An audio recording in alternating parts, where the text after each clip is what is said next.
Hello, and welcome to another boring dad lecture. I am a boring dad. I mean, I'm not really boring, but what we can do. I'm here to settle an age-old debate. It's been going on for millennia. Maybe as long as humans have had any kind of self-awareness, this question has existed, and I'm going to answer it. Once and for all, I'm going to end the debate. Because I can't. This is my YouTube channel, so whatever, right? Check this out. Free will, predeterminism. In Christian circles, we used to call it predestination, because there's this verse that says like your life is written out like a book or whatever. And in modern physics, they have all these ideas that your life is predetermined because of math, right? And I get really frustrated with that because here's the deal. I'm kind of a free will sort of guy, but I see the argument of predeterminism and predestination. Like I get where they're coming from. It makes sense. So after much pondering and internal debate, I came up with one word. I didn't come up with the word. I found a word that solves the problem. And the word is non-dualism. Let that sink in. Here's what I mean. If you're thinking in terms of dualism, you've either got black or white. You've either got good or bad. You've either got Coke or Pepsi. You've either got Toyota or everything else. You've either got Thursday boots or not Thursday boots, right? But in a dualistic world, I hate to admit it, but you've got Thursday boots and like Thursday, any kind of boot could look like a Thursday boot. Or you've got, just any kind of car. Like there are other kinds of cars besides Toyotas, right? They're all over the place. And in a dualistic view, you've got free will or determinism or predestination. But in a non-dualistic view, free will and predestination or determinism are kind of the same thing. They interact with each other. Here's what I mean. If it's true that God has a plan for your life, or math has a plan for your life, or whatever it is based on your genetics and your history and your economic status and your geographic location and blah, blah, blah, and all these potentials and, the possibilities that exist, and you just happen to flop out onto the planet with a given trajectory, and that's the way that your life is going to go. Right? If that's true, then so be it. Who cares? Because whatever it is that you decide that it is that you want to do is what you were predestined to do anyway. So therefore, predestination, predeterminism, proves that we have free will. Here's what I mean. So let's say, I'm a middle-aged white guy. I plopped out onto the planet somewhere in southern New Hampshire back in the early 70s.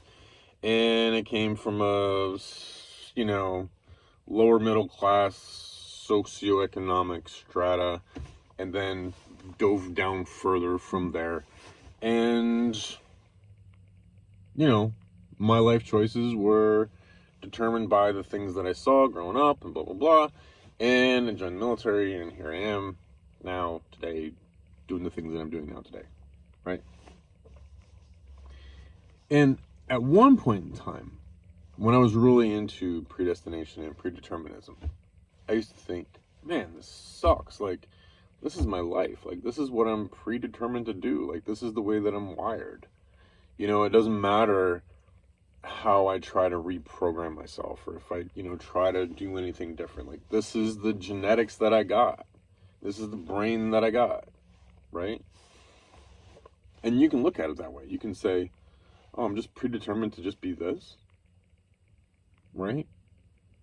Or you can say, oh, I'm like all these ideas that are in my head, these visions, these aspirations, these goals, like I'm also predetermined to have those too.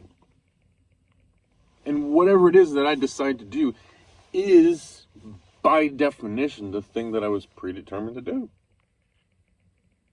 Right? So, Elon Musk, for example, was, raised in South Africa with a strong sense of competition and very, masculine, dominant energy. And there's something in his culture where you had to, prove yourself all the time.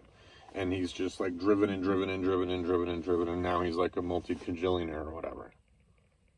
There's pros and cons to that life. But was he predetermined to live that life? Or was he predisposed to make those life choices? Maybe. But what's to say that you're not? And if your ambition is to be an underwater basket weaver, that's what you want to do. You want to learn basket weaving because you just love the idea of making baskets. Then go do it. That's your destination. But it's also your free will. It's the same thing. There's no difference. Choose the thing that it is that you want to do. Stop having this debate. I used to get so tired of it. In the Christian circles, they'd be like, well, some people are predetermined that they're just gonna go to heaven, which means that other people are predetermined that they're just gonna go to hell. That was their destination. In Christian mentality, some people are just literally created to burn in hell for eternity. There's nothing you can really do about it. So therefore, evangelicalism is kind of a moot point. Yes, literally. I used to think like that. So ask yourself, what is it that you want to do? And if you have this little thing well, I came from, well, I grew up or I live in, forget all that. Literally none of that matters. The only thing that matters is that you have the idea in your head. You have a goal. You have an ambition. You have a drive. You have a dream. And it doesn't matter where you are or what you're doing or where you flopped out on the planet. Yes, in some places you may have more obstacles. Yes. Yes, in some places you may have fewer obstacles. Yes. But acknowledge those. And or take advantage of those. Or use them to help other people. Or whatever the case is. Right? But do the thing. Just do the thing. Whatever the thing is. Just do it. Just do the thing. That's it. So that settles the debate. Done. Next. What's the next debate? Let's settle that one too. Anyway.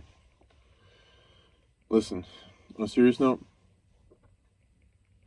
I hope that you are treating yourself with kindness. No matter what you do.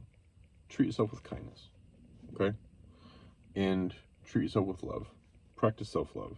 Practice caring for yourself. Practice caring for the body. Practice caring for your spirit. Practice caring for your inner life. Practice love. Do it. It's important. On a side note, this might be a little bit of an extra, but I had an interesting conversation with my daughter last night, and we came up with a catchphrase for a great philosophy of life. It's not really a catchphrase. Anyway, it goes like this.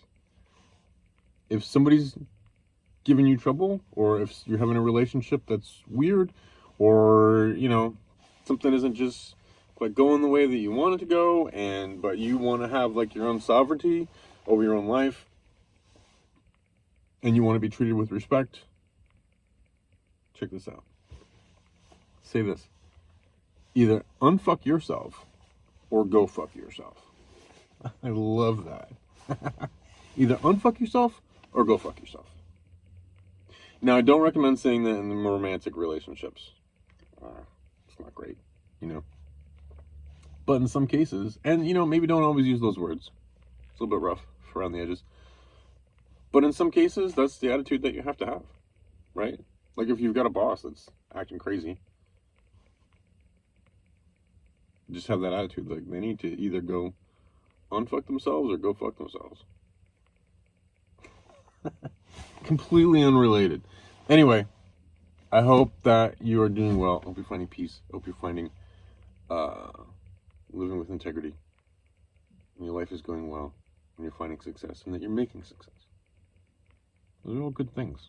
Do those things. Take care of yourself. I love you. Hope you're doing well. See me soon. Bye.